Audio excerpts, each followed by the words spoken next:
قال النبي صلى الله عليه وسلم الصدق ينجي والكذب يهلك। আমার আপনার নবী মুহাম্মদুর রাসূলুল্লাহ সাল্লাল্লাহু আলাইহি ওয়াসাল্লাম বলেন, সত্য মানুষদেরকে মুক্তি দেয় আর মিথ্যা মানুষদেরকে ধ্বংস করে। অন্য হাদিসের মধ্যে বলেন, ইন্নাস সিদকা বিররুন ওয়াল বিররা ইয়াহদি ইলাল জান্নাহ ওয়া ইন্নাল কিযবা ফুজুরুন ওয়াল ফুজুরা ইয়াহদি ইলান নার। নবী সাল্লাল্লাহু আলাইহি ওয়াসাল্লাম বলেন, সত্য বলা হইল নেকের কাজ, নেক কাজ করলে নেক কাজ মানুষকে জান্নাতে নিয়ে যায়, আর মিথ্যা বলা হইল গুনাহের কাজ, আর গুনাহ করলে গুনাহ মানুষকে জাহান্নামের দিকে নিয়ে যায়। এই জন্য মিথ্যা থেকে আমরা দূরে থাকবো, কারণ মিথ্যা এটা আমরা মনে করি যে এটা সাধারণ একটা গুনাহ। মিথ্যাকে বলা হয়েছে গুনাহের মা। মিথ্যাকে বলা হয়েছে কি? গুনাহের মা। কারণ একটা মিথ্যাকে সত্য প্রমাণ করার জন্য আরো 100টা মিথ্যা বলা লাগে। একটা মিথ্যাকে সত্য প্রমাণ করার জন্য আরো 100টা কি করা লাগে? মিথ্যা বলা লাগে। এই জন্য মিথ্যা পরিহার করা, এটা নবীজির সিরত। মিথ্যা কথা আমরা বলবো না, এটা নবীজির কি সিরত। কারণ একটা মিথ্যা একজন মানুষকে ফাঁসির কাস্ত পর্যন্ত ঝুলাইতে পারে। একটা মিথ্যা একজন মানুষকে। আসসালামু আলাইকুম ওয়া রাহমাতুল্লাহি ওয়া বারাকাতুহু।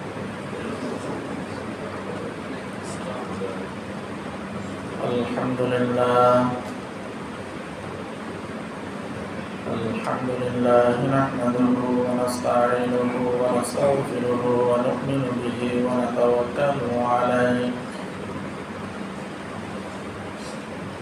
ونعوذ بالله من شرور أنفسنا ومن سيئات أعمالنا من يهد الله فلا مضل له ومن يضلل فلا هادي له ونشهد أن لا إله إلا الله وحده لا شريك له ونشهد أن سيدنا وحبيبنا ومولانا محمدا عبده ورسوله صلى الله عليه وعلى آله وأصحابه وبارك وسلم. أما بعد فأعوذ بالله من الشيطان الرجيم. بسم الله الرحمن الرحيم.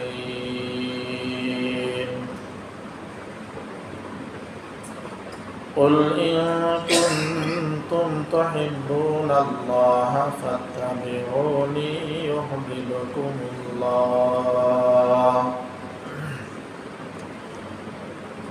ويغفر لكم ذنوبكم والله غفور رحيم.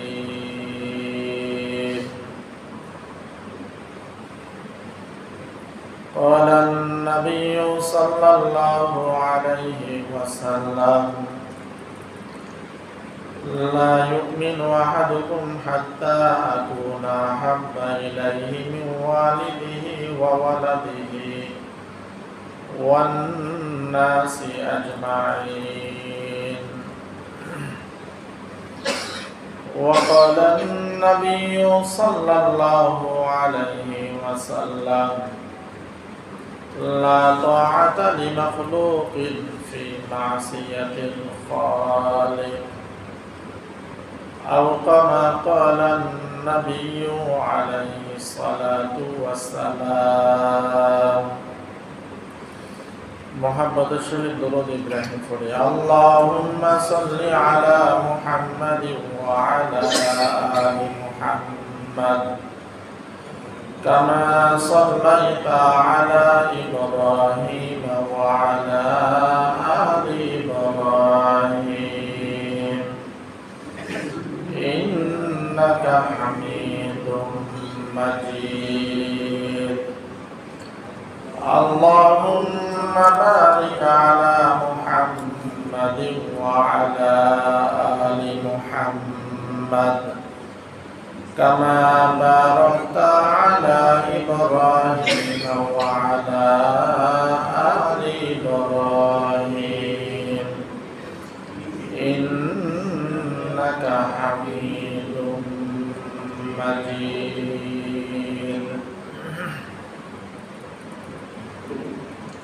আলহামদুলিল্লাহ, মহান রব্বুল আলামিনের দরবারে অসংখ্য অগণিত শুকরিয়া যে মহান রব্বুল আলামিন আমাদেরকে 1446 হিজরি সনের রবিউল আউয়াল মাসের 9 তারিখ দ্বিতীয়তম জুমার নামাজ পড়ার উদ্দেশ্যে মসজিদে আসার বসার যার যতটুকু সম্ভব হয়েছে ইবাদত বন্দেগী করার পর প্রতি জুমার নিয়ে সংক্ষিপ্ত সময়ে কিছু কথা বলার নিয়তে, শোনার নিয়তে আল্লাহ রাব্বুল আলামিন একত্রিত হওয়ার তৌফিক দান করেছেন। এই জন্য মহান রব্বুল আলামিনের দরবারে আমরা শুকরিয়া আদায় করি, আলহামদুলিল্লাহ। লক্ষ কোটি দরুদ ও সালামের হাদিয়া তাজদার মদিনা সাইয়্যিদুল মুরসালিন ইমামুল আম্বিয়া খাতামুন নবিয়্যিন রাহমাতুল লিল আলামিন শাফিউল মুজনিবিন সাহিবে কাউসার জনাব মুহাম্মদুর রাসূলুল্লাহ সাল্লাল্লাহু আলাইহি ওয়াসাল্লাম। গত জুমাতে আমরা নবী করিম সাল্লাল্লাহু আলাইহি ওয়াসাল্লামের জন্ম বৃত্তান্ত আলোচনা করেছি, যেটাকে বলা হয় মিলাদুন নবী। মিলাদুন নবী এবং আরেকটা হলো সিরাতুন নবী সাল্লাল্লাহু আলাইহি ওয়াসাল্লাম। এই দুটির মধ্যে পার্থক্য হইল, ব্যবধান হইল, মিলাদুন নবীর বিষয়গুলো হইল আলোচনার বিষয়। মিলাদুন নবীর বিষয়গুলো হইল আলোচনা করার বিষয়, আলোচনা শোনার বিষয়। আর সিরাতুন নবী সাল্লাল্লাহু আলাইহি ওয়াসাল্লামের বিষয়গুলো আলোচনার বিষয়, আমলের বিষয়। মিলাদুন নবীর বিষয়গুলো হইল শুধু আলোচনার মধ্যে সীমাবদ্ধ, সিরাতুন নবী সাল্লাল্লাহু আলাইহি ওয়াসাল্লামের বিষয়গুলো আমলের মধ্যে সীমাবদ্ধ। একটা হইল আলোচনার বিষয়, আরেকটা হইল আমলের বিষয়। রাসূলুল্লাহ সাল্লাল্লাহু আলাইহি ওয়াসাল্লামের জীবনী যতই আলোচনা করবেন ততই ঈমান তাজা হবে, আমলের প্রতি মানুষের উৎসাহ উদ্দীপনা বেড়ে যাবে। নবীজি সাল্লাল্লাহু আলাইহি ওয়াসাল্লাম এমন এক মুহূর্তে আল্লাহ রাব্বুল আলামিন পাঠাইছেন যেই সময় আরবের অবস্থা ছিল অত্যন্ত ভয়াবহ, যেটাকে আইয়ামে জাহিলিয়াতের যুগ বলা হয়। জাহিলি যুগ বলতে অজ্ঞতার যুগ বলা হয়। আমরা সাধারণত একজন মানুষ লেখাপড়া না জানলে তাকে অজ্ঞ মনে করি। আসলে তাদের মধ্যে লেখাপড়ার জ্ঞান ছিল, তাদের মধ্যে শিক্ষা দীক্ষা ছিল, কিন্তু যে শিক্ষা ছিল সেই শিক্ষার মাধ্যমে তারা প্রকৃত মানুষ না হয়ে পশুতে রূপান্তরিত হয়ে গেছে। তাদের স্বভাব চরিত্র পশুর চরিত্রের মতো হয়ে গেছে। যেমন দিল্লির শাহী জামে মসজিদের একটা ঘটনা আছে ইমাম সাহেবের। উনি জুমার দিন মাথার মধ্যে রুমাল দিয়ে চেহারা ঢেকে উনি দিল্লির শাহী জামে মসজিদে খুতবা দিতেন। এইভাবে দীর্ঘদিন পর্যন্ত দিল্লির শাহী জামে মসজিদের ইমাম সাহেব জুমাতে খুতবা দেন মাথায় রুমাল ঢেকে, চেহারা দেখা যায় না। একদিন একজন ব্যক্তি বললেন যে হুজুর, আপনি জুমার নামাজের খুতবা দেন, চেহারার মধ্যে রুমাল দিয়ে ঢেকে দেন কেন? তো হুজুর কি করলেন, রুমালটাকে ওই ব্যক্তির চেহারার উপরে ঢেকে দিলেন। এবং হুজুরের হাতের মধ্যে যে লাঠিটা ছিল ওই লাঠিটা তার হাতের মধ্যে ধরাই দিলেন। তো ধরাই দেওয়ার পর ঘটনা কি হলো, ওই লোকটা কি করছে, লাঠি দিয়ে মানুষকে আঘাত করা শুরু করছে। ওই লোকটা লাঠি দিয়ে মানুষকে কি করতেছেন, আঘাত করতেছেন। ওনার মাথার উপর থেকে রুমালটা সরাই দেওয়া হলো। সরাই দেওয়ার পর ওনাকে জিজ্ঞেস করলেন, আপনি এই লোকদেরকে লাঠি দিয়ে আঘাত করতেছেন কেন? ওই ব্যক্তি বললেন, আমি তো কোনো মানুষকে আঘাত করি নাই, আমি তো কুকুরকে আঘাত করেছি, শুকরকে আঘাত করেছি, জঙ্গলের হিংস্র প্রাণীদেরকে আমি আঘাত করতেছি। তো হুজুরের রুমাল দিয়ে খুতবা দেওয়ার কারণ হলো যে মানুষের মধ্যে যে ফুসুক চরিত্র, ওই মানুষটাকে দেখতে ঠিক তার মতো মনে হইত।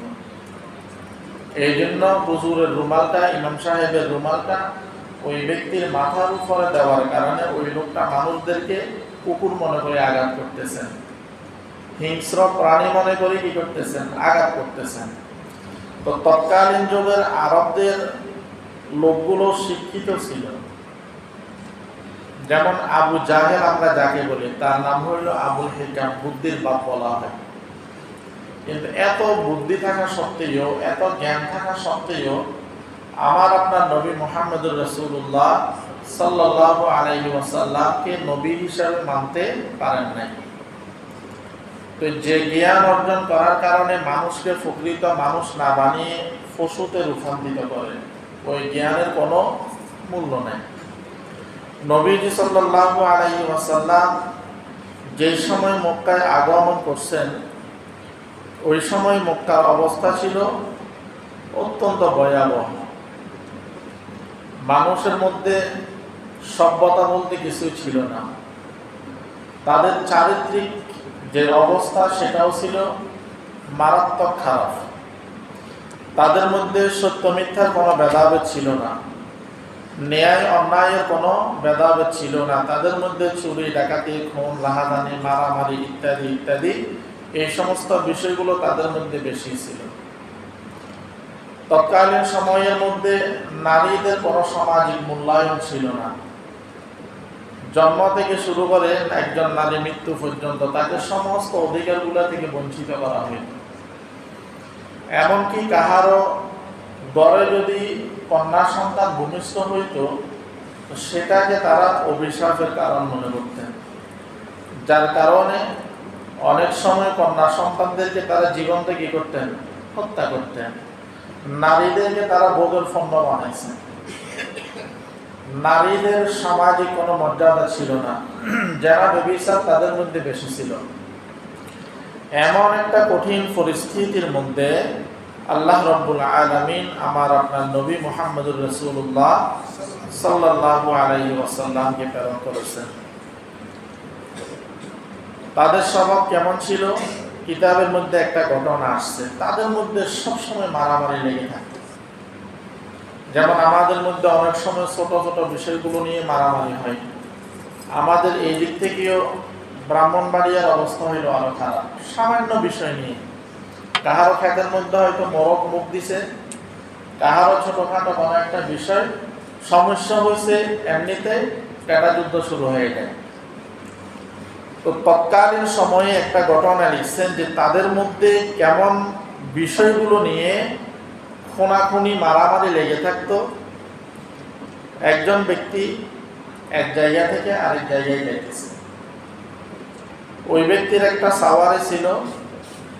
তো যাওয়ার পথে কোনো এক জায়গার মধ্যে যখন বিশ্রাম নিলেন, আরবদের মধ্যে কয়েকটা গুণ তাদের মধ্যে বেশি ছিল। এক নম্বর হলো তাদের মধ্যে সৎ সাহস বেশি ছিল, আমানতদারিতা তাদের মধ্যে ছিল, সত্যবাদিতা তাদের মধ্যে ছিল, এবং তাদের স্মৃতিশক্তি, মেহমানদারি করা, এগুলা তাদের মধ্যে, তাদের কিছু খারাপ গুণগুলোর মধ্যে এই গুণগুলো ছিল তাদের মধ্যে ভালো। একজন লোক যখন যাইতেছে, প্রতিমধ্যে ওই ব্যক্তিটা একজন ব্যক্তির বাড়িতে মেহমান হয়েছেন। যার বাড়িতে মেহমান হয়েছেন ওই ব্যক্তির নাম হইল বসুস। ওই ব্যক্তির নাম হলো বসুস। তো ও কি করলেন, তার সাওয়ারিটা এক জায়গার মধ্যে রেখে বসুসের বাড়িতে মেহমান হইলেন। এখন এইদিকে মেহমানকে মেজবানে মেহমানদারি করতেছে, আর তার সাওয়ারিটা কোনো একটা বাগানের মধ্যে গিয়ে তার গাটা ওই বাগানের একটা গাছের সাথে বসার কারণে গাছের উপরে একটা ফাঁকির বাসা ছিল। ওই গাছটা নাড়াচাড়া হওয়ার কারণে ফাঁকির বাসা থেকে একটা ডিম নিচে পড়ে গেছে। বাগানের মালিকের নাম ছিল কুলাইব। এই সামান্য ফাঁকির বাসা থেকে একটা ডিম একটা গাদা বসার কারণে গাছের সাথে পড়ে গেছে, এবং ওই লোকটাকে যিনি কি করছেন, মেহমানদারি করতেছেন, তার সাথে একদিন দুই দিন নয়, ঐতিহাসিকরা লিখেছেন 80 বছর পর্যন্ত তাদের মধ্যে এই একটা ডিমের কারণে যুদ্ধ লেগেছে। থেমে থেমে তাদের মধ্যে বিভিন্ন ধরনের মারামারি হয়েছে। এমন একটা মুহূর্তে আল্লাহ রাব্বুল আলামিন আমার আপনার নবী মুহাম্মদুর রাসূলুল্লাহ সাল্লাল্লাহু আলাইহি ওয়াসাল্লামকে দুনিয়ায় প্রেরণ করেছেন। আমার আপনার নবী সাল্লাল্লাহু আলাইহি ওয়াসাল্লাম কেমন ছিলেন? নবীজি সাল্লাল্লাহু আলাইহি ওয়াসাল্লামের উম্মত হওয়ার জন্য আদম আলাইহিস সালাতু ওয়াস সালাম থেকে নিয়ে হযরত ঈসা আলাইহিস সালাম পর্যন্ত সমস্ত নবী রাসূল কি করতেন? আল্লাহ রাব্বুল আলামিনের দরবারে দোয়া করেছেন। এদের মধ্যে বিশেষ করে হযরত ঈসা আলাইহিস সালাতু ওয়াস সালামের একটা ঘটনা সামনে আসে। সেটা হইল, একদিন ঈসা আলাইহিস সালাতু ওয়াস সালাম বাইতুল্লাহ তাওয়াফ করতে করতে উনি ক্লান্ত হয়ে একটা জায়গার মধ্যে হেলান দিয়ে বসে রইলেন। প্রতিমধ্যে দেখলেন একজন সন্তান তার বাবাকে কাঁধে নিয়ে বাইতুল্লাহ তাওয়াফ করাইতেছেন। হযরত ঈসা আলাইহিস সালাতু ওয়াস সালাম এই দৃশ্যটা দেখে তার মধ্যে কিছুটা কষ্ট অনুভব হলো, যে আমার যদি বাবা থাকতো আমিও আমার বাবাকে এইভাবে কাঁধে নিয়ে বাইতুল্লাহ কি করতাম? তাওয়াফ করতাম। আল্লাহ রাব্বুল আলামিন জিবরাইল আলাইহিস সালাতু ওয়াস সালামের মাধ্যমে হযরত ঈসা আলাইহিস সালাতু ওয়াস সালামকে বললেন, আপনি একটা দোয়া করেন, যে দোয়াটা আল্লাহ রাব্বুল আলামিন কবুল করবেন। উনি চাইলে অনেক দোয়া করতে পারতেন।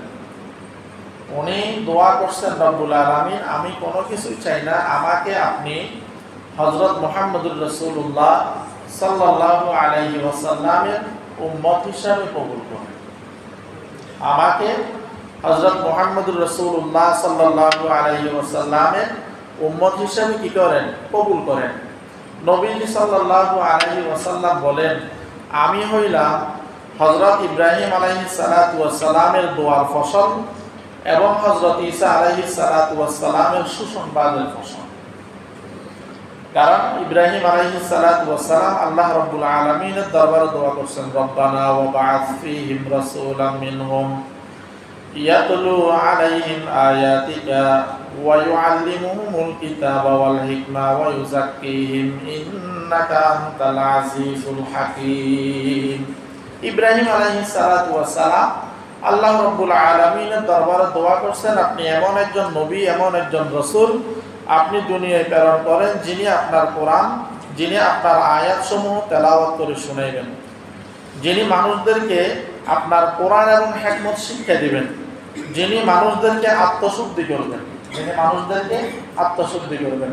তো এই জন্য নবীজি সাল্লাল্লাহু আলাইহি ওয়াসাল্লাম বলেন, আমি হইলাম হযরত ইব্রাহিম আলাইহিস সালাতু ওয়াস সালামের দোয়ার ফসল। এবং হযরত ঈসা আলাইহিস সালাতু ওয়াস সালাম সুসংবাদ দিয়েছেন কোরআনের আয়াত, ওয়া মুবাশশিরাম বিরাসূলিন ইয়াতি মিন বা'দি ইসমুহু আহমদ। ঈসা আলাইহিস সালাতু ওয়াস সালাম তার কওমের লোকদেরকে বলেন, আমার পরে এমন একজন নবী আসবেন যেই নবীর নাম হবে আহমদ, যেই নবীর নাম হবে আহমদ। এই জন্য নবীজি সাল্লাল্লাহু আলাইহি ওয়াসাল্লাম বলেন, আমি হইলাম হযরত ইব্রাহিম আলাইহিস সালাতু ওয়াস সালামের দোয়ার ফসল এবং হযরত ঈসা আলাইহিস সালাতু ওয়াস সালামের সুসংবাদের ফসল। ঈসা আলাইহিস সালাতু ওয়াস সালাম আল্লাহ রাব্বুল আলামিনের দরবারে দোয়া করছেন, দোয়া কবুল করছেন। কিয়ামতের আগে ঈসা আলাইহিস সালাতু ওয়াস সালামকে আল্লাহ রাব্বুল আলামিন আবার দুনিয়ায় পাঠাইবেন, নবী হিসাবে নয়, আমাদের নবী মুহাম্মদুর রাসূলুল্লাহ সাল্লাল্লাহু আলাইহি ওয়াসাল্লামের উম্মত হিসেবে। কিন্তু বর্তমান সময়ের মধ্যে খ্রিস্টান যারা আছে এরা কিন্তু আমাদের নবী সাল্লাল্লাহু আলাইহি ওয়াসাল্লামকে মানে না, অনেক ক্ষেত্রে মানে না। একটা ঘটনা আছে, দারুল উলুম দেওবন্দের যোগশ্রেষ্ঠ একজন আলেম যার নাম ছিল সম্ভবত আব্দুল আজিজ মুহাদ্দিস দেহলভী রহমতুল্লাহি আলাইহি। উনি ক্লাস করাইতেছেন, ছাত্রদেরকে হাদিস পড়াইতেছেন।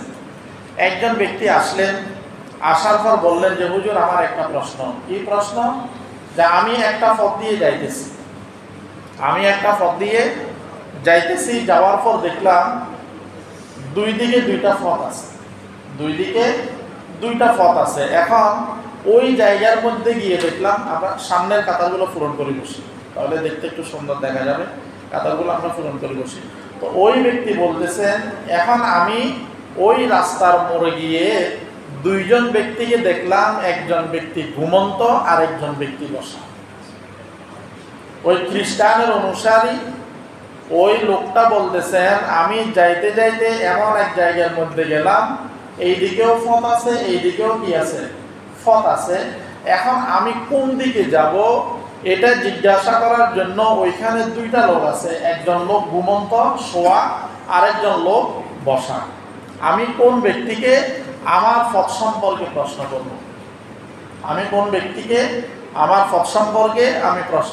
কি বলেন? আমাদেরকে যদি এমন প্রশ্ন করা হয় যে দুইজন লোক আছে, একজন ঘুমাইতেছে, একজন বসে রয়েছে, তা আমাদের সহজ উত্তর হইল, যিনি ঘুমাইতেছে ওনাকে ডিস্টার্ব করা যাবে না, যিনি বসে আছে ওনাকে তোমার পথ সম্পর্কে কি করো? জিজ্ঞাসা করো। কিন্তু শাহ আব্দুল আজিজ মুহাদ্দিস দেহলভী রহমতুল্লাহি আলাইহি বলেন, যিনি ঘুমন্ত বা যিনি শোয়া আছেন ওই ব্যক্তিকে তোমার পথ সম্পর্কে জিজ্ঞেস করো। এই উত্তরটা দেওয়ার পরে প্রশ্নকারী চলে গেছে। তখন ছাত্ররা বললেন যে হুজুর আপনাকে প্রশ্ন করলো এই লোকটাকে, আর প্রশ্নটাই বা কি? তখন শাহ আব্দুল আজিজ মুহাদ্দিস দেহলভী রহমতুল্লাহি আলাইহি বলেন, যিনি প্রশ্ন করলেন সে হইল একজন খ্রিস্টান, সে হইল একজন ইহুদি। সে আমাকে যে প্রশ্নটা করছেন তার উদ্দেশ্য ছিল আমি যেন বলি যিনি বসা আছেন ওই লোকটাকে তার পথ সম্পর্কে জিজ্ঞাসা করি। অর্থাৎ যিনি শুয়ে আছেন তিনি হলেন মুহাম্মদুর রাসূলুল্লাহ সাল্লাল্লাহু আলাইহি ওয়াসাল্লাম, আর যিনি বসা আছেন উনি হলেন হযরত ঈসা আলাইহিস সালাতু ওয়াস সালাম। তো নবীজি সাল্লাল্লাহু আলাইহি ওয়াসাল্লামের আগমনের আগে বিভিন্ন গোত্র কেন্দ্রিক, এলাকা কেন্দ্রিক, থানা কেন্দ্রিক যখন যেখানে যেমন প্রয়োজন হয়েছে আল্লাহ রাব্বুল আলামিন বিভিন্ন নবী রাসূল দুনিয়ায় পাঠাইছেন। এবং একজন নবী পাঠানোর পরে আরেকজন নবী আসছেন, তখন আগের নবীর সবকিছু কি হয়ে গেছে? রহিত হয়ে গেছে। কিন্তু আমার আপনার নবী মুহাম্মদুর রাসূলুল্লাহ সাল্লাল্লাহু আলাইহি ওয়াসাল্লামকে আল্লাহ রাব্বুল আলামিন শুধু মক্কার জন্য নবী হিসেবে পাঠান নাই, শুধু আরবদের জন্য নবী নন, শুধু বাংলাদেশের জন্য নবী এমনটা নয়, বরং সারা পৃথিবীর জন্য আমার আপনার নবী মুহাম্মদুর রাসূলুল্লাহ সাল্লাল্লাহু আলাইহি ওয়াসাল্লামকে আল্লাহ রাব্বুল আলামিন রহমত হিসাবে, নবী হিসাবে দুনিয়ায় পাঠাইছেন। অতএব নবীর আগমন হয়েছে, এর আগে যত নবী রাসূল দুনিয়ায় আসছে এদের যে কিতাব ছিল সবগুলো কি হয়ে গেছে? রহিত হয়ে গেছে। এখন মানতে হবে একমাত্র আমার আপনার নবী মুহাম্মদুর রাসূলুল্লাহ সাল্লাল্লাহু আলাইহি ওয়াসাল্লাম। তো কিয়ামতের আগে যে ঈসা আলাইহিস সালাতু ওয়াস সালাম আসবেন, উনি নবী হিসাবে নয়, আমার আপনার নবী মুহাম্মদুর রাসূলুল্লাহ সাল্লাল্লাহু আলাইহি ওয়াসাল্লামের উম্মত হিসেবে দুনিয়ায় আসবেন। তো যে নবীর উম্মত হওয়ার জন্য সমস্ত নবীরা দোয়া করছেন, ওই নবীর উম্মত আল্লাহ রাব্বুল আলামিন আমাদেরকে না চাইতে বানিয়েছে। কিন্তু বানাই দেওয়ার পরে আমাদের মধ্যে নবীর ক্ষেত্রে আমাদের কোনো গুরুত্ব নাই। অনেক ক্ষেত্রে তো অনেকে বলে ফেলে যে মুহাম্মদুর রাসূলুল্লাহ সাল্লাল্লাহু আলাইহি ওয়াসাল্লামকে আমি আমার জন্য মডেল হিসেবে আমি মানি না। এই ধরনের মন্তব্য অনেকে অনেক সময় করে ফেলে। অনেক সময় অনেকে মন্তব্য করে, পর্দা নিয়ে মন্তব্য করে, বাজে মন্তব্য। যেমন কয়েকদিন আগে একজন করছেন যে 2024 সালে এসেও শুনতে হবে মহিলাদেরকে বোরকা পরার জন্য, মেয়েদেরকে, ছাত্রীদেরকে বোরকা পরতে হবে, এমনটাও শুনতে হবে। সে আফসোস করতেছে, মানে সবগুলো খোলামেলা চোরক আপত্তি নেই, এখন মেয়েদের বোরকার কথা কেন আসলো, এটা নিয়ে সে আশ্চর্য বোধ করতেছে। এইভাবে যুগে যুগে বিভিন্ন সময় বিভিন্নভাবে ইসলামের দুশ্মন যারা আছে, নবীর দুশ্মন যারা আছে, আউলিয়ায়ে কেরামের দুশ্মন যারা আছে, এদের মাঝে মধ্যে কি হয়, উৎপত্তি হয়।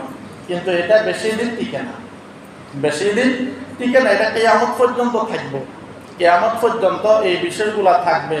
কিন্তু থাকলেও কুল জা আল হক ওয়া যাহাকাল বাতিল, হক যখন এসে যাবে বাতিল তখন ফলাইতে বাধ্য হবে। এই যে ইতিমধ্যে বিভিন্ন জায়গা, বিভিন্ন মাজারের মধ্যে যেটা অনেক জায়গার মধ্যে বাংসুর হইতেছে বলতেছে, তো বাংসুর যেটা হচ্ছে সেটা হয়তো আমরা অনেকে পক্ষ না। তবে মাজার কেন্দ্রিক যে শিরিকগুলা হয়, যে বেদাতগুলা হয়, যে বন্দামিগুলা হয়, যে নারী পুরুষ একসাথে বসে জিকিরের নামে যে ধরনের বন্দামিগুলা হয়, এগুলা বন্ধ হোক, এটার পক্ষে আমরা সবাই।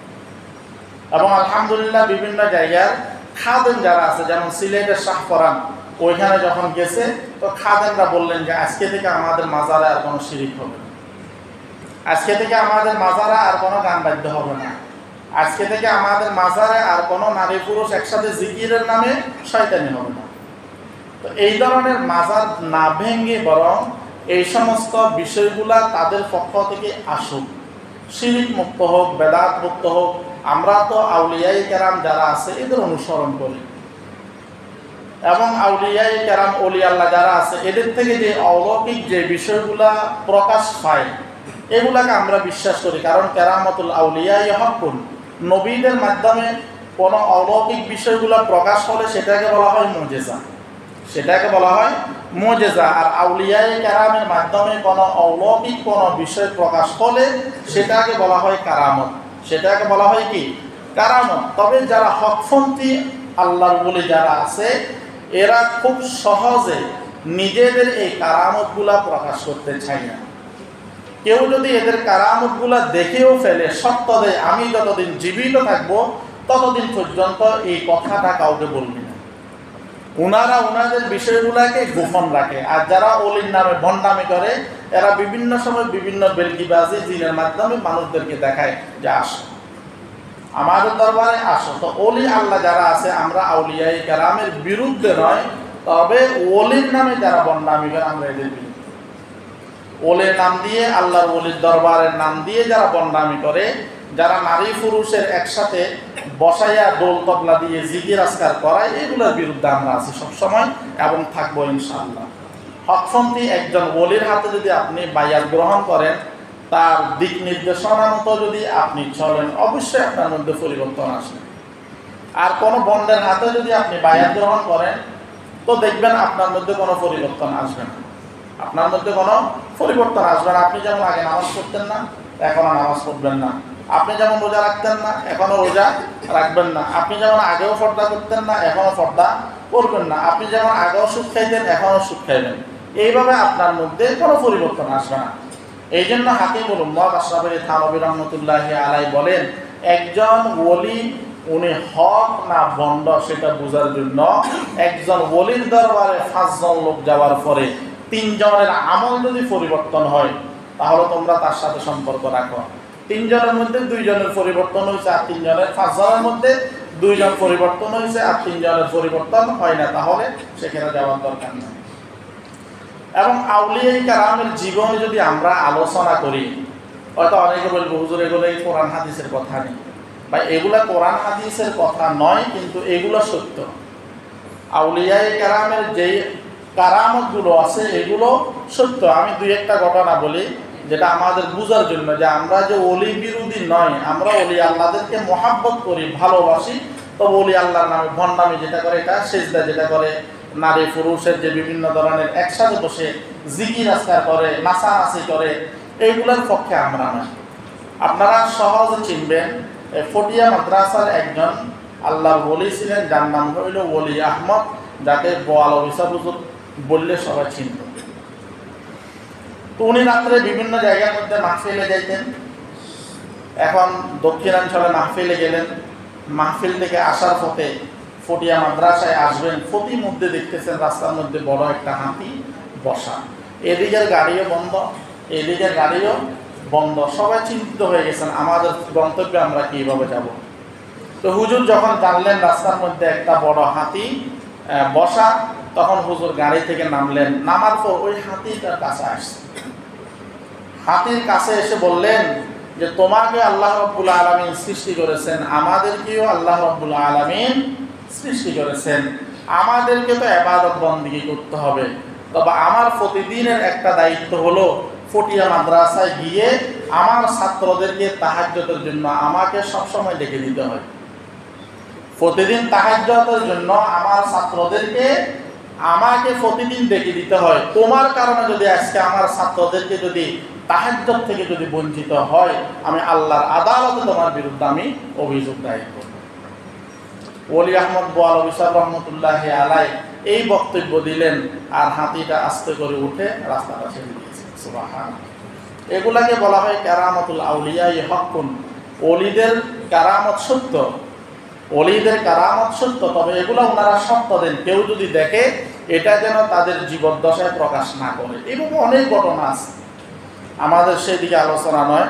তো বলতে চাইছিলাম, নবীজি সাল্লাল্লাহু আলাইহি ওয়াসাল্লামের উম্মত হওয়ার জন্য সবাই দোয়া করছেন, কিন্তু আমরা দোয়া না করা সত্ত্বেও আল্লাহ রাব্বুল আলামিন আমাদেরকে আখির নবী মুহাম্মদুর রাসূলুল্লাহ সাল্লাল্লাহু আলাইহি ওয়াসাল্লামের কি বানিয়েছেন? উম্মত বানাইছেন। আমরা কেমন নবী পাইছি?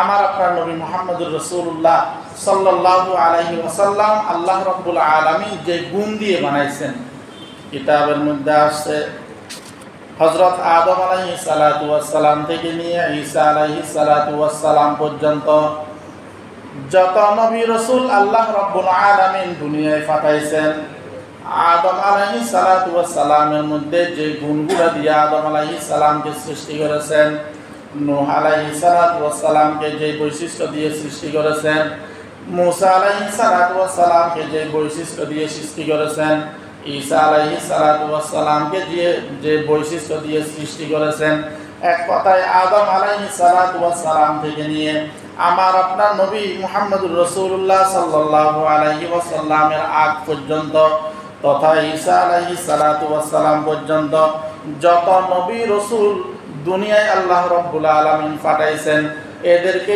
যেই গুণগুলো দিয়ে সৃষ্টি করেছেন, আমার আপনার নবী মুহাম্মদুর রাসূলুল্লাহ সাল্লাল্লাহু আলাইহি ওয়াসাল্লামের মধ্যে সমস্ত নবীদের বৈশিষ্ট্যগুলো দিয়ে সৃষ্টি করেছেন। সুবহানাল্লাহ। তাহলে আদম থেকে নিয়ে ঈসা আলাইহিস সালাতু ওয়াস সালাম পর্যন্ত নবীদের মধ্যে যত বৈশিষ্ট্য ছিল সবগুলো দিয়ে আমার আপনার নবী মুহাম্মদুর রাসূলুল্লাহ সাল্লাল্লাহু আলাইহি ওয়াসাল্লামের মধ্যে সমস্ত গুণগুলো বিদ্যমান ছিল। আমার আপনার নবী মুহাম্মদুর রাসূলুল্লাহ সাল্লাল্লাহু আলাইহি ওয়াসাল্লামের আগমনের আগে দুনিয়াবাসীদেরকে বিভিন্ন কিতাবের মাধ্যমে সুসংবাদ দিয়ে দিয়েছেন যে শেষ জামানার মধ্যে মক্কার মরুভূমির মধ্যে মক্কাতে এমন একজন পয়গম্বর আসবে যার জন্মের আগে বাবার মৃত্যু হয়ে যাবে, জন্মের 6 বছর পরে মাকেও হারায় ফেলবেন, কার দায়িত্বে পালন হবে, কোথায় যাবে, কি করবে না করবে, কি ঘটনা সংঘটিত হবে না হবে, সবগুলার বিবরণ আল্লাহ রাব্বুল আলামিন কোরআনের আগে যে সমস্ত কিতাবগুলা নাজিল করেছেন, তাওরাত, ইনজিল, জবুর, এই সমস্ত কিতাবের মধ্যে আমাদের নবীর সুসংবাদ দেওয়া হয়েছে। এমনকি নবীজি সাল্লাল্লাহু আলাইহি ওয়াসাল্লামের জন্মের 350 বছর আগে একজন ব্যক্তির নাম ছিল, তার নাম হইল কাআব বিন লুয়াই, আর একজন ব্যক্তির নাম হইল কাআব বিন খুজাইমা। এই দুইজন ব্যক্তি যখনই কোনো জায়গার মধ্যে যাইতেন, আমাদের নবীর জন্মের 350 বছর আগে এই লোক দুইজন যেখানেই যাইতেন সেখানে আমার আপনার নবী মুহাম্মদুর রাসূলুল্লাহ সাল্লাল্লাহু আলাইহি ওয়াসাল্লামের সুসংবাদ দিতেন যে শেষ সময়ের মধ্যে এমন একজন নবী আসবেন যার জন্মগ্রহণ করার পরে তার কাঁধের মধ্যে একটা সিলমোহর থাকবে খতমে নবুয়তের, যার বংশ হবে এই বিভিন্নভাবে নবীজি সাল্লাল্লাহু আলাইহি ওয়াসাল্লামের পরিচয়গুলো তুলে ধরতেন এবং তাদেরকে বলতেন, তোমরা যদি ওই ব্যক্তিকে পাও তাহলে তোমরা তাকে তোমাদের নেতা হিসেবে, তোমরা তাকে নবী হিসেবে তোমরা গ্রহণ করে নিও। এইভাবে বিভিন্নভাবে আমার আপনার নবী মুহাম্মদুর রাসূলুল্লাহ সাল্লাল্লাহু আলাইহি ওয়াসাল্লামের আগমনের অগ্রিম বার্তা আল্লাহ রাব্বুল আলামিন বিভিন্নভাবে দুনিয়াবাসীদেরকে কি করে দিয়েছেন? জানিয়ে দিয়েছেন। অথচ এমন একজন দামি নবী, এমন একজন দামি নবীর আমরা উম্মত, কিন্তু উম্মত হিসেবে যেটা আমাদের জন্য করণীয় সেইগুলোর থেকে আমরা অনেকটাই দূরে, যেটা আমাদের জন্য বর্জনীয় সেইগুলোর থেকেও আমরা অনেকটাই দূরে রয়ে গেলাম। তো নবীজি সাল্লাল্লাহু আলাইহি ওয়াসাল্লামের একটা বিষয় হইল মিলাদ, আর একটা বিষয় হইল সিরাত। মিলাদের বিষয়গুলো হইল আলোচনা, সিরাতের বিষয়গুলো হইল আমল। মিলাদের বিষয়গুলো হইল কি? আলোচনা। নবীজি কখন জন্মগ্রহণ করছেন, কোন কিবারে জন্মগ্রহণ করছেন? সোমবারে জন্মগ্রহণ করছেন। কত তারিখে জন্মগ্রহণ করছেন? তারিখটা বললাম। নবীজি সাল্লাল্লাহু আলাইহি ওয়াসাল্লাম কোথায় জন্মগ্রহণ করছেন? মক্কাতে জন্ম। এইভাবে বিষয়গুলো আলোচনা করতে পারবো। আমার পক্ষে সম্ভব হবে না আমার সন্তানকে সোমবারে ডেলিভারি করানো, আমার পক্ষে সম্ভব হবে না আমার সন্তানকে মক্কার মধ্যে ভূমিষ্ঠ করানো। এক কথায় নবীর জন্ম বৃত্তান্ত যে বিষয়গুলো আছে এইগুলা আপনি আলোচনা করবেন। যত আলোচনা করবেন ততই বরকত, যতই আলোচনা করবেন ততই কি? বরকত। কিন্তু এইগুলা আমাদের জন্য আমল না। আমাদের জন্য আমল হইল নবীজির সিরত, নবীজির চরিত্র। আমার আপনার নবী সাল্লাল্লাহু আলাইহি ওয়াসাল্লাম জীবনে কখনো মিথ্যা কথা বলেন না, এটা আমাদের জন্য আমল, এটাকে বলা হয় সিরত। আমার আপনার নবী মুহাম্মদুর রাসূলুল্লাহ সাল্লাল্লাহু আলাইহি ওয়াসাল্লাম জীবনে কখনো কি করেন না? মিথ্যা বলেন নাই। এমনকি নবুয়ত প্রাপ্ত হওয়ার পরে যাদের সাথে উঠা বসা চলাফেরা করছে, এরা যখন নবী সাল্লাল্লাহু আলাইহি ওয়াসাল্লামের বিরোধিতা শুরু করছে, এদেরকে প্রশ্ন করা হয়েছিল যে মুহাম্মদুর রাসূলুল্লাহ সাল্লাল্লাহু আলাইহি ওয়াসাল্লাম নবুয়ত প্রাপ্তির আগ পর্যন্ত তোমাদের সাথে উঠা বসা চলাফেরা করছে, এই লোকটা কি কখনো তোমাদের সাথে মিথ্যা বলেছে? এই লোকটা কি কখনো তোমাদের কাছে চাঁদা চাইছে? এই লোকটা কি কখনো তোমাদের উপর জুলুম করছে? কোনোটাই করে নাই। এই নবীজি সাল্লাল্লাহু আলাইহি ওয়াসাল্লামের নবুয়ত প্রাপ্তি হওয়ার যে আগের যে 40টা বছর, এই 40টা বছর নবীজি সাল্লাল্লাহু আলাইহি ওয়াসাল্লামের এমন একটা দোষ তারা প্রকাশ করতে পারেন নাই, কারণ করেন নাই। এই জন্য কি পারেন না? তো মিথ্যা না বলা, এটা হইল নবীজির সিরত, নবীজির চরিত্র। এই মিথ্যা না বলা, এটা আমরা আমল করব। আমার নবী জীবনে কখনো মিথ্যা বলেননি, অতএব আমরা মিথ্যা বলবো না। হাদিসের মধ্যে আছে ক্বালান নবী সাল্লাল্লাহু আলাইহি ওয়াসাল্লাম আস-সিদকু ইউনজি ওয়াল কিযবু ইউহলিক। আমার আপনার নবী মুহাম্মদুর রাসূলুল্লাহ সাল্লাল্লাহু আলাইহি ওয়াসাল্লাম বলেন, সত্য মানুষদেরকে মুক্তি দেয় আর মিথ্যা মানুষদেরকে ধ্বংস করে। অন্য হাদিসের মধ্যে বলেন ইন্নাস সিদকা বিররুন ওয়াল বিররা ইয়াহদি ইলাল জান্নাহ ওয়া ইন্নাল কিযবা ফুজুরুন ওয়াল ফুজুরা ইয়াহদি ইলান নার। নবী সাল্লাল্লাহু আলাইহি ওয়াসাল্লাম বলেন, সত্য বলা হইল নেকের কাজ, নেক কাজ করলে নেক কাজ মানুষকে জান্নাতে নিয়ে যায়, আর মিথ্যা বলা হইল গুনাহের কাজ, আর গুনাহ করলে গুনাহ মানুষকে জাহান্নামের দিকে নিয়ে যায়। এই জন্য মিথ্যা থেকে আমরা দূরে থাকবো, কারণ মিথ্যা এটা আমরা মনে করি যে এটা সাধারণ একটা গুনাহ। মিথ্যাকে বলা হয়েছে গুনাহের মা, মিথ্যাকে বলা হয়েছে কি? গুনাহের মা। কারণ একটা মিথ্যাকে সত্য প্রমাণ করার জন্য আরো 100টা মিথ্যা বলা লাগে। একটা মিথ্যাকে সত্য প্রমাণ করার জন্য আরো 100টা কি করা লাগে? মিথ্যা বলা লাগে। এই জন্য মিথ্যা পরিহার করা, এটা নবীজির সিরত। মিথ্যা কথা আমরা বলবো না, এটা নবীজির কি? সিরত। কারণ একটা মিথ্যা একজন মানুষকে ফাঁসির কাস্তে পর্যন্ত ঝুলাইতে পারে। একটা মিথ্যা একজন মানুষকে ফাঁসির কাস্তে পর্যন্ত কি করতে পারে? জুলাই। যে সমাজের মধ্যে বিভিন্ন সময় বিভিন্ন ব্যক্তিদের মধ্যে যে সংঘাত হয়, এই সংঘাতের পিছনে কিছু দুষ্কৃতিকারী লোক আছে, এই সংঘাতের পিছনে কিছু সুবিধাবাদী লোক থাকে। এরা একজন আরেকজনের মধ্যে ওখানে বিবাদ সৃষ্টি করে দেয়। কি বলে? মিথ্যা বলে। মিথ্যা বলে মানুষদের মধ্যে বিবাদ সৃষ্টি করে দেয়। কোনো জায়গার মধ্যে মিথ্যা সাক্ষীর প্রয়োজন হইল, ওই লোকগুলো টাকার বিনিময় হইল, ওইখানে গিয়ে কি করে? মিথ্যা সাক্ষী দেয়। এই মিথ্যা এটা এমন একটা মারাত্মক গুনাহ। এই মিথ্যার কারণে একজন একেবারে নিরপরাধ ব্যক্তিও ফাঁসির কাছে ঝুলতে হয়। এটা কিসের কারণে? মিথ্যার কারণে। এই জন্য মিথ্যার সহিলাভ আমাদের মধ্যে বেশি। মিথ্যা আমাদের মধ্যে কি বেশি? বাবা সন্তানের সাথে মিথ্যা বলে, সন্তান বাবার সাথে মিথ্যা বলে, ভাই ভাইয়ের সাথে মিথ্যা বলে, সমাজের একজন আরেকজনের সাথে মিথ্যা বলে, একজন ব্যবসায়ী কাস্টমারের সাথে মিথ্যা বলে। এই জন্য যে অনেক সময় বলা হয় যে ব্যবসাটা হইল হালাল, কিন্তু তার আচরণের কারণে হালাল ব্যবসাটাও অনেক সময় কি হয়ে যায়? হারাম হয়ে যায়। এই জন্য মিথ্যা পরিহার করা। আমার আপনার নবী সাল্লাল্লাহু আলাইহি ওয়াসাল্লাম জীবনে মিথ্যা বলেননি, অতএব নবীজির সিরত আমরাও মিথ্যা বলবো না। হাদিসের মধ্যে নবীজি সাল্লাল্লাহু আলাইহি ওয়াসাল্লাম বড় বড় কতিপয় গুনাহের কথা বললেন, এর মধ্যে আরেকটা বললেন ওয়াশাহাদাতিজ যুর, মিথ্যা সাক্ষী দেওয়া। কিতাবের মধ্যে আসছে নবীজি কোনো কিছুর সাথে হেলান দিয়েছিলেন, কিন্তু যখনই বলতেছেন মিথ্যা সাক্ষী দেওয়া এটা বড় গুনাহ, নবীজি বসা শোয়া থেকে কি করে গেছেন, বসে গেছেন, তাহলে এটা মারাত্মক গুনাহ। এই জন্য মিথ্যা আমরা পরিহার করব। নবীজি সাল্লাল্লাহু আলাইহি ওয়াসাল্লামকে আমরা মহাব্বত করি, আমরা ভালোবাসি, নবীজির পথে আমরা সবসময় চলার জন্য চেষ্টা করব, নবীজির আদর্শে আমরা নিজেদেরকে আদর্শবান বানাবো, সর্বক্ষেত্রে আমরা নবীজির সুন্নত পালন করব। তবে সুবিধাবাদী সুন্নত পালনের দরকার নাই। বাঁচার জন্য সালমান এফ রহমানের মতো দাড়ি ফালাই দিলাম, আবার বাঁচার জন্য বিচারপতি মানিকের মতো দাড়ি রেখে দিলাম, এই ধরনের সুবিধাবাদী লোকের ঠিকানা ইসলামের মধ্যে নেই, এদের স্থান ইসলামের মধ্যে না। আপনি বাঁচার জন্য দাড়ি কাটবেন, বাঁচার জন্য রাখবেন, এমনটা যেন না হয়। আমি সুন্নতটা আমল করছি তো করছি আল্লাহকে সন্তুষ্ট করার জন্য, নবীকে সন্তুষ্ট করার জন্য। অতএব কোনো দিক থেকে বাঁচার জন্য আমি দাড়ি কাটলাম, কাটলাম, সুন্নত আমল করলাম, জুব্বা গায়ে দিলাম, মাথায় টুপি দিলাম, পাগড়ি মারলাম, তাহাজ্জুদ পড়ি, এটা বললাম, এগুলা যেন দুনিয়ার মানুষদেরকে ধোঁকা দেওয়ার কারণ না হয়। আমি দাড়ি রাখবো তো আল্লাহ রসুলকে সন্তুষ্ট করার জন্য, আমি সুন্নতের আমল করবো তো আল্লাহ রসুলকে সন্তুষ্ট করার জন্য, আমি নামাজ পড়বো তো আল্লাহ রসুলকে সন্তুষ্ট করার জন্য। এখানে দুনিয়ার কোনো মানুষকে দেখানোর জন্য কোনো আমল যদি আমি করি সেটা হইবে শিরিক। আর শিরিক হইল এটা মারাত্মক গুনাহ। শিরিক গুনাহ আল্লাহ রাব্বুল আলামিন কখনো ক্ষমা করবেন না। আল্লাহ রাব্বুল আলামিন আমাদেরকে বুঝার আমল করার তৌফিক দান করুন। আমরা যারা কবলা জুমা পড়ি না, স্যার যারা কবলা জুমা পড়ি